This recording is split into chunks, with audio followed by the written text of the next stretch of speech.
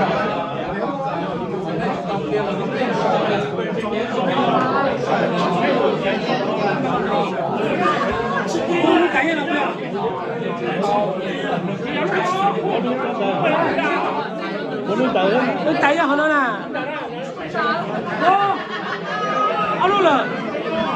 Rồi nó chưa tao rồi. Đúng rồi.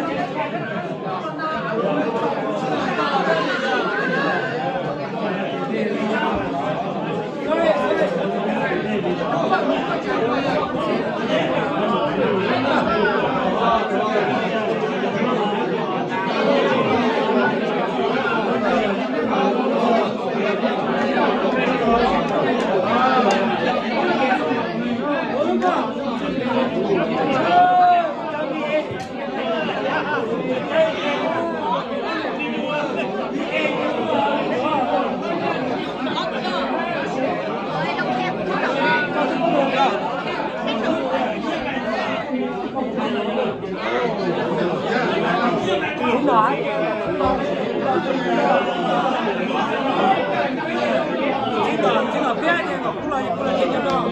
Đó là phải không mà nó chị nó là gì? Nó bay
nó chỉ bé lọt thân nữa chỉต้องvàng của chị nó đó tao bé một tiền bé lâu tao là gì bé họ lộ mỏ cái mỏ rồi nó thì nó cho cái chi cho nó cha máu đó bé lo thắt chạy rồi đó bé tìm bé lo tay bé là cho thắt chạy đó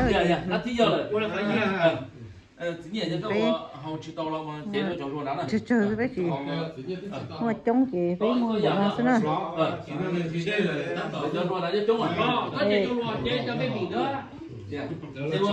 thì thế này luôn chúng ta mà những nó thì câu thì hà là rất là mà câu thứ thầu thứ thầu này do đó thầu đó cho nó nhiều cho này nó có cho là bên nước này ha bay luôn thì ra to cho tới nhỉ nó bên to luôn thì nó có to thì đi hậu sao nhưng mà sao có不到他那什么哇好那这个我们介绍给个是我们看你好啦好那就ai cha nhá chị cô rồi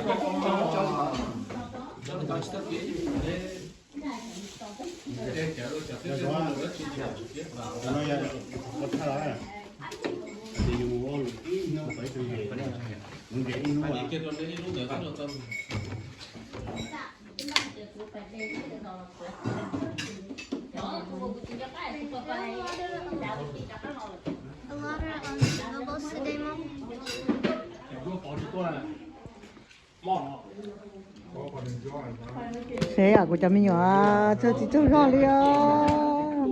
xin từ là bây giờ chị sao nói đi bây giờ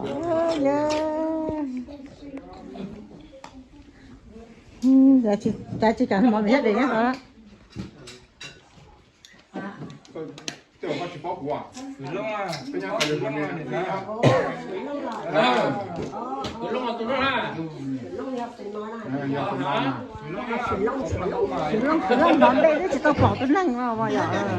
nó nữa kỹ năng chị tiếp tục còn do mà cái đầu cái nó có nó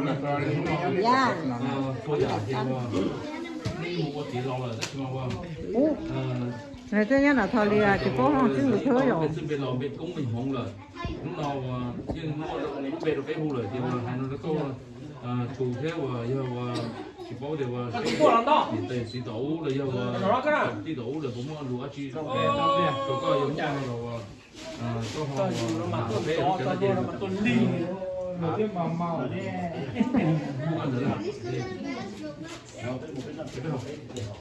นี่ปีนี้ก็เจอนี่อีกตัวจะเจอเด็กสาวตัวเช่น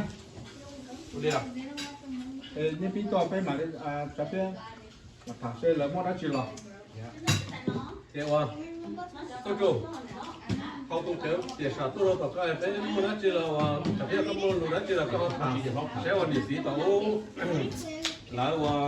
ทำมั่วรู้ได้จีหรอแล้วก็ผ่าน còn là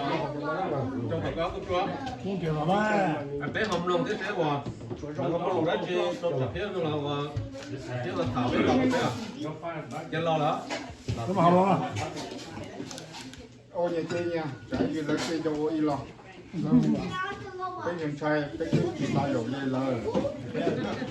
chỉ có là Việt Nam là sáng hồi sáng đi họ mà sao có khâu kia họ mình sẽ không muốn đào chỉ sao họ打啦！我这是去比啊，去打啦！有的有啊，有的有那家你看有那些，我别着刀，你得接，现在不得接的，我这用我面就接到了，我那接出来了，接出来，接出来，个人都有别啊，个人各地。有的有啊，烧了老多着呢。这个吧，这边那个鸡啊，用那个，我是食品个啦，那个叫，thế và này như vậy. trong cái cho tàu nó là đồ đấy đi rồi à, tàu đồ, Xong và kia lời luôn này. Kia nó làm con lo chuyện chua, lo chua. đúng rồi cái này. Vậy chứ có đồ sách này kia đó rồi rồi.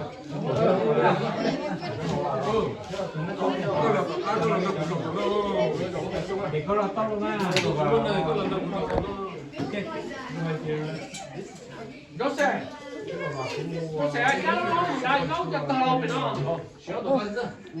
真的，不行哩。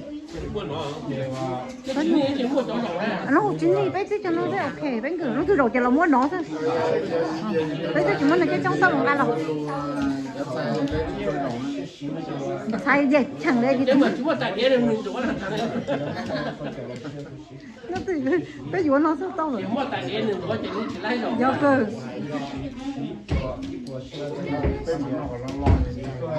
giờ cơ bây giờ thôi bây giờ nó thôi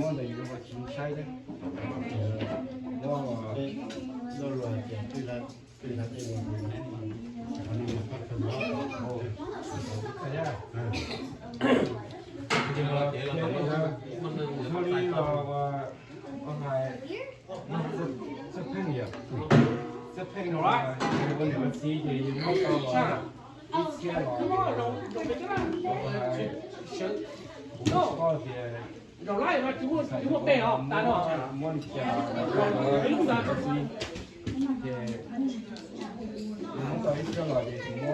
Này đầu lại mà. Yêu mà nên đầu lại mà. Rồi bây giờ không kia cái gì kia lúc đây rồi tôi sao? Đây bảo tôi Rồi. ở sao chỉ cho luôn sao ở đây cho luôn cô là chỉ tôi ở tàu luôn đây không trong cho luôn cô là cho nên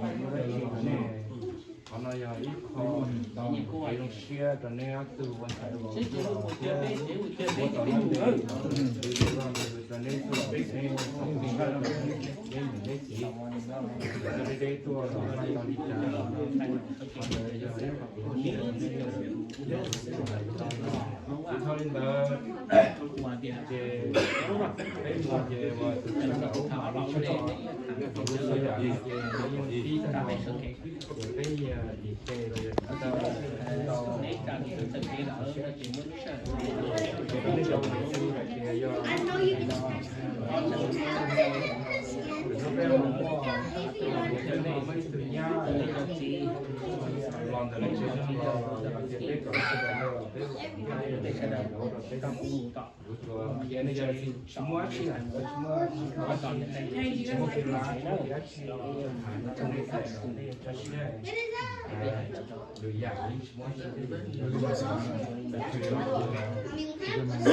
Để cho nhà cơ tôi chở chèn vào thì nó sẽ có một số hợp tác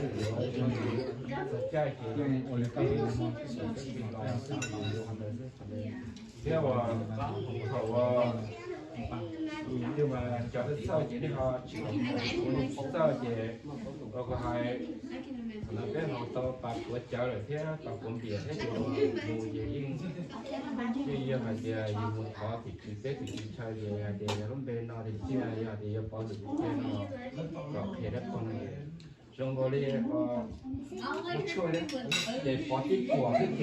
cái tàu để lúc đấy giờ thì thế là mua cho nó luôn cho cái của cho giờ trong xéo để tâm đấy trong xéo xéo trong người cho nó để trong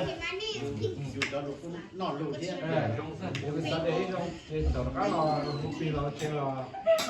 rồi tết thì rồi những nhà đó mà ba mươi dân thì mà có những con thả sẽ chơi một số rồi có những lòng đấy những lòng đấy là có hai chiếc sắt sửa những tiền đấy cái tiền đấy nó để cho những gì để mà đi để chúng phải từ đó để mà đi có hai mươi nhân có những một có một phương một trong cái tiền ở trong này trong này gì đó đây nhiều một cái còn đây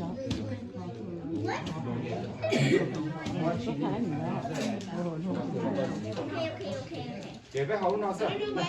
hấu lên sao mà to thì nhá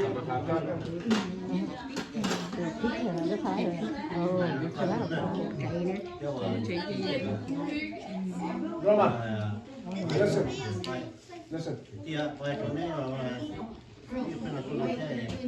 cái tổ nó là nếu mà bạn cái chất liệu nó đoàn đây một tí lúc bên từ bên đầu cho thành phố và bên từ của tàu đây lúc xuyên bên chỗ đây bên một phần sự有时也是点，没时也是点。để gọi là để chẳng cái mà bây giờ chú đang rõ chứ một ban này thì bác còn chứ kỷ niệm chỉ tiền chỉ biết gì là mà để cho tu xe ra thì cho cái cho xe được cái bị tư nhiều còn là lúc này còn là rong cái cho phụ rồi trở lại我好像要很多事情来，但是你再来就是我说这个跟你这个可能没有现在有低才能说，中间压力是哪个？我知道，你说把这个地方做了，把你老来，如果用了就来，你ตัวจะต้องโตใหญ่ดีซึ่งมันจะโตใหญ่คอตื้อเดี๋ยวไปเรื่อยๆ Thầy uống miệng đó này. Bây giờ thấy nhưวันnày đó bây giờ gì? Cặp tu. Họ từ là tôi chỉ Đồ nó mà chỉ cho đi đâu xin nhiều cũng là một cái dục bê cho việc đi nó điều là những cái lúc xưa là cũng là sẽ có 18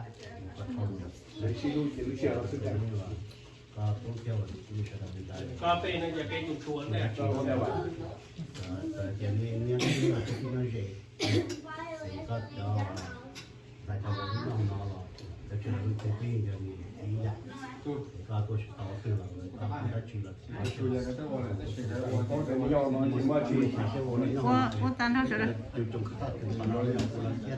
là cái nhiều người cái nó sẽ cái ốc sẽ thì phải luôn phải có người thầy có nhau nó là mọi chuyện chỉ có cho ok nó vấn đề là một chỗ nó chỉ là lo sai lo sai chỉ có từ chủ động của thiên cái này lo cho để nhóm một con cái này tổ ba của gia thì gia đình nó là phía cái này nếu cái lo cho xí nếu sao tôi chia thế là cái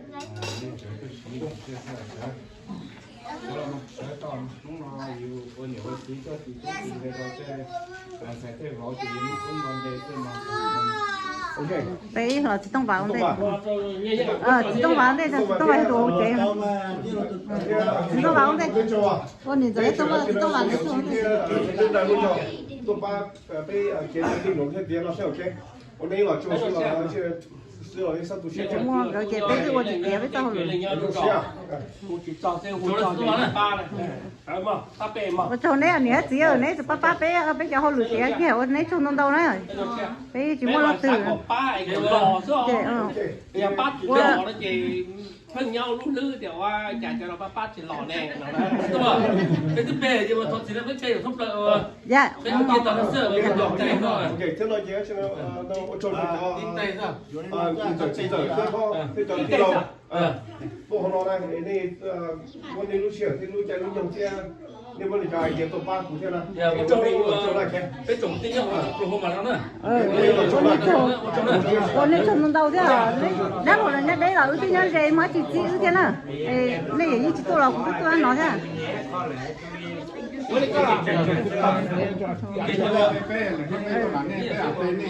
Ồ, chị ra bên đó không?